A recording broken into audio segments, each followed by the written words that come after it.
Alright, so we just fully charged the battery after a complete decharge, so it should be a lot higher top speed, and we're riding to work. So let's just go for a ride, because I've not done a riding video yet, which I've been wanting to do. This audio is probably going to be horrendous, but whatever, we'll make do. You gotta do what you gotta do. Oh yeah, cruise control. That's a thing, we gotta hit the brakes. Brakes.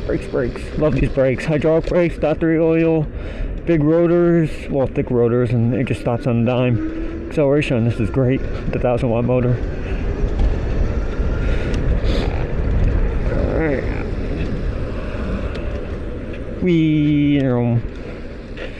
And there's a deli guy for our tops. And there's a motorcycle. Woman. Nope, guy.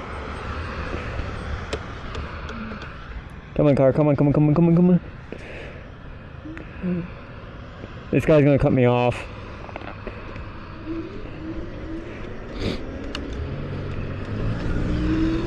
Come on, keep going. There we go. Once you get past all the traffic lights, I'll start talking. I cannot multitask. That's one thing I'm really bad at. Oh, it's still windy to keep this visor up. Woo, okay. Bad audio it is. And it's capped at 26 miles per hour, of course it is. Well, I'm not surprised.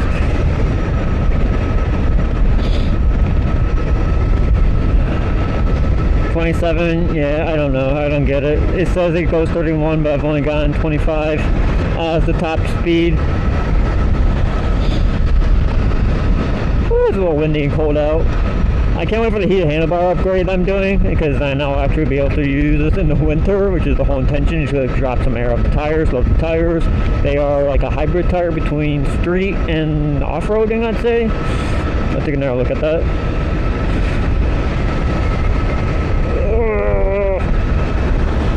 I could turn on the heat, but it would be pointless on the jacket. I feel like this is louder than all my other bikes. Actually, no, the Lockport bike with the 26-inch tires is louder, but I believe that's because it has knobby wheels. This wind is horrible. This temperature is horrible. This microphone's horrible. I just can't win, I guess. I gotta get a better microphone for this because I know how nasally this sounds, but I want to do a riding video for a while now, so I'm just gonna deal with it.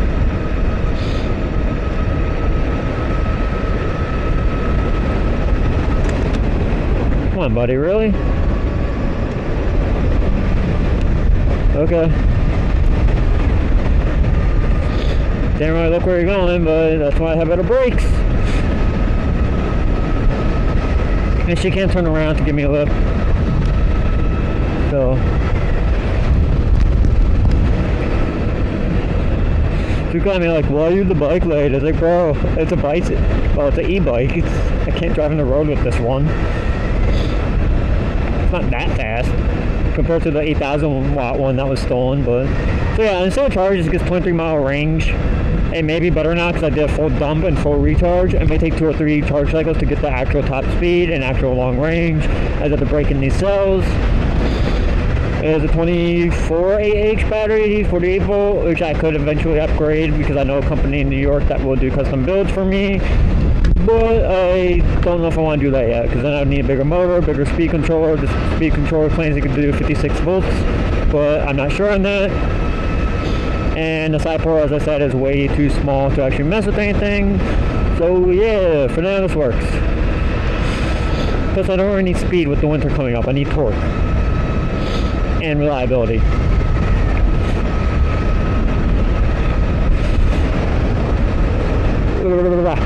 Cold. I feel like my headlight's not centered either. There's so many things where I'm like, this doesn't feel right.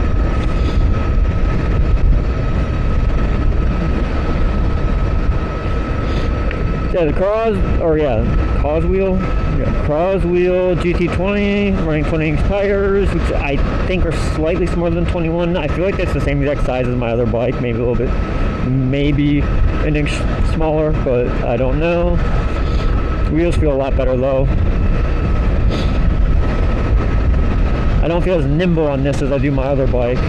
the YYG BR100. I'll leave a picture of that now, because that thing I could take turns fast, and it has a hard top speed of like 31 miles per hour. So I don't know why this one, with despite having a bigger battery and same motor, I believe it's 1,000 watt, that's 1,000 watt, but theirs I think goes to 1,200 watt. So I think I'm limited by the speed controller at this point. I have no way of disproving or proving that until I take a look at both of them, and spec-wise, I probably could do in a separate video. Thankfully this road's just straight.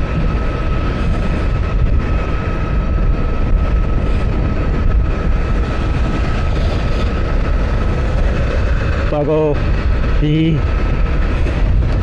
there's a car behind me, so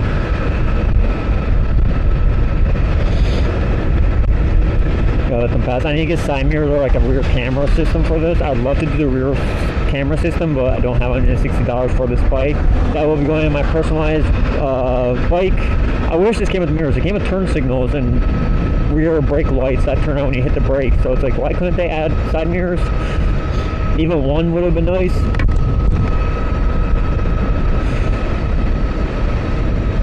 All these companies, like, they keep pushing out the same product.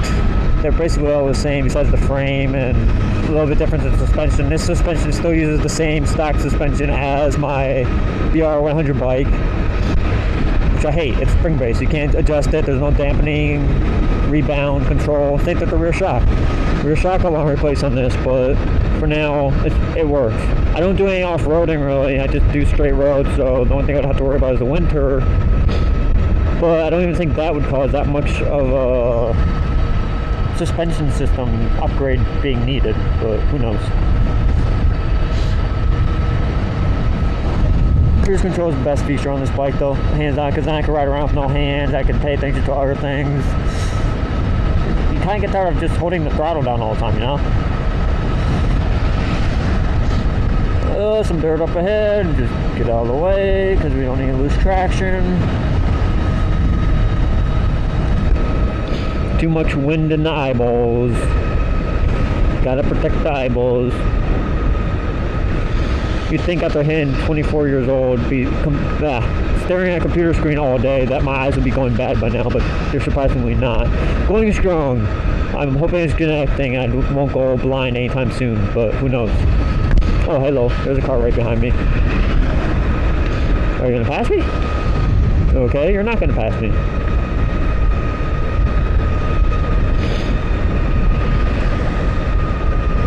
No idea why you're not gonna pass me, but it's like right on my tail, which I don't understand. I wonder if it's in the 360, if I can pull it up later in the footage. Because I'm in the bike lane, so.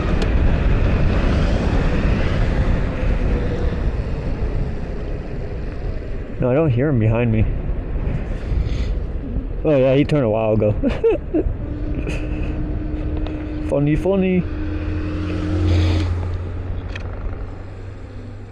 Wee brakes. I love these brakes. I wish I could just take them off and put them on the Stealth Bomber, but I probably can't. If I could find them online, that'd be great.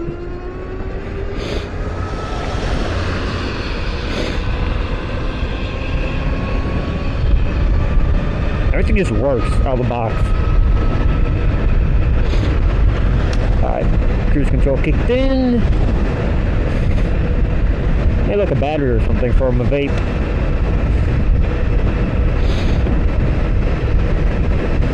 I do wish this had a motor sensor and a speed controller sensor to tell me what the temperatures are, but I like the data. I'm a data freak, where my old e-bike even had tire pressure, tire heat, speed controller sensor, and a motor, no, not motor, battery sensor to tell me the temperature of all that, because the motor I couldn't figure out a way to attach one because it spins, and it claimed it came with the in-temp thing, but I don't know. Oh, that was a bump we just hit. Another truck. A little close there, buddy, but sure.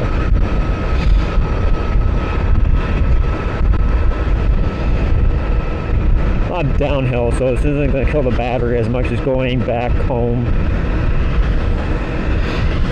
Right now we're at incline going down.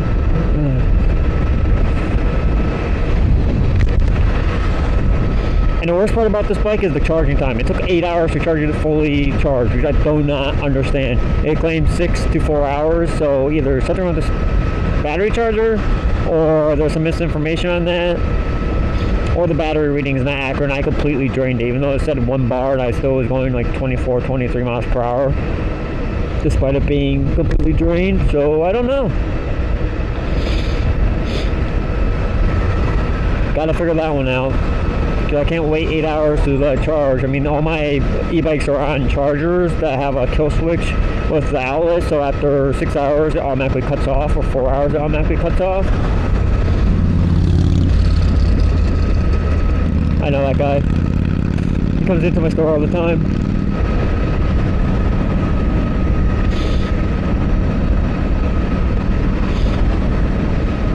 Oh, I wish I had a really fast bike again, but soon.